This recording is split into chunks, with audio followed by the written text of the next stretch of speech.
My mother and father grew up in a small town, a tight-knit community full of pleasant, quietly minded people. Both families were heavily involved in the community, as they are now. My family returns every Thanksgiving, Christmas, and summertime to see the dozen or so family members we have there. Well, you can imagine my shock then when I hear just before Christmas about a school shooting in Newtown. My family's beloved Newtown. And everyone just feels physically sick and shocked because it's just that awful. It's what it's like. All because a former graduate of Newtown High, my parents' own high school, decided to take a semi-automatic rifle and 2 pistols and shoot a room full of kids.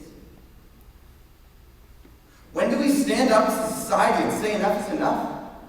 Because we failed each and every one of those kids by turning a blind eye on guns, by blaming the deaths in security, by ignoring and distorting the facts to justify our own materialistic needs. We failed the little boy in my aunt's church.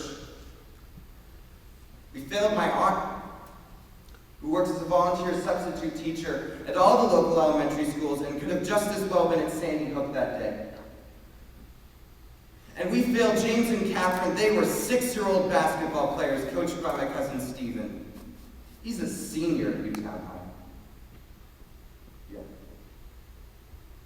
Now, whether or not you have a personal connection to Newtown, as I do, the issue of gun control is very important. It brings up heated conversations, questions of ethics, rights, and safety.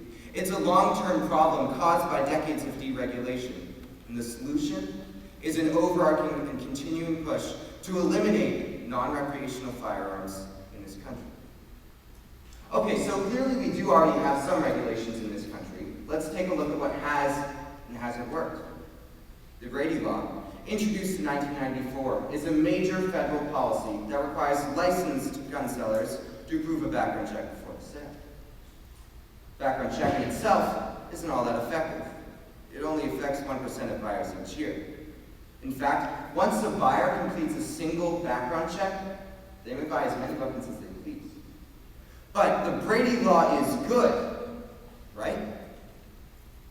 Well, no.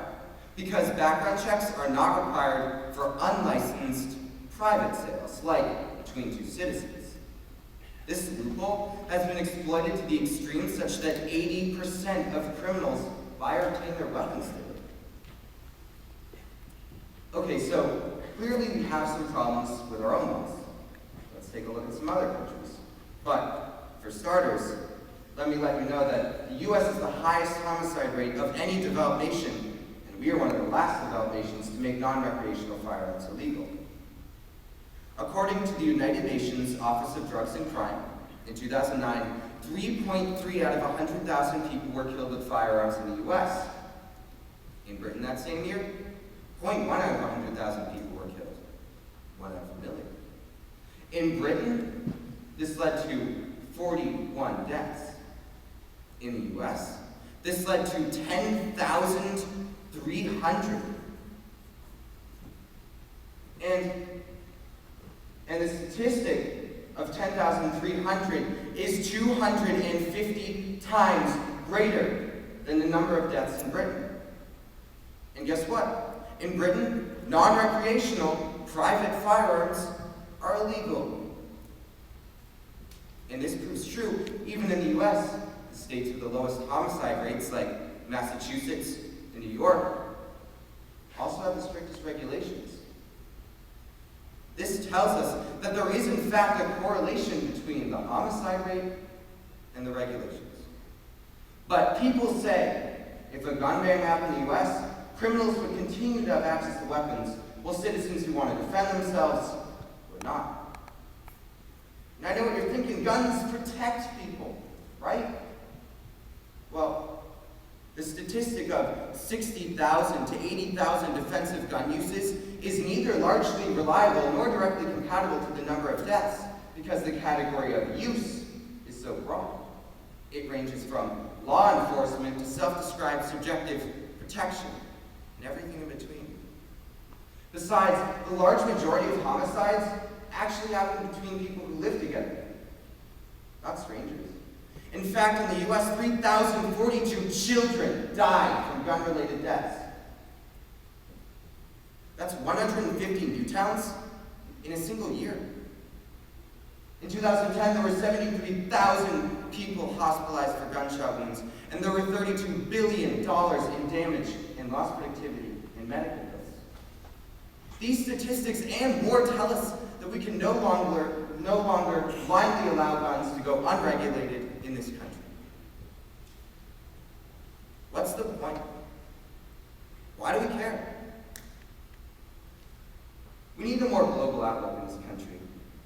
And as a nation, we tend to look inward, we tend to focus on me rather than them. If I buy a gun, I might be safer, but will my community be better off? My cousin, who now has 2 fewer players on his basketball team, certainly disagree. And our maturing generation has the opportunity to answer this issue because we're tired and frustrated of an unnecessary debate where our country can't get its act together and clean up this mess, while other countries have virtually rendered the problem obsolete. And I tell you this not only from a personal level. I appeal to you not only from emotional sentiment, but because the facts and the reasoning and the logic dictate that it's time to remove these weapons from our country.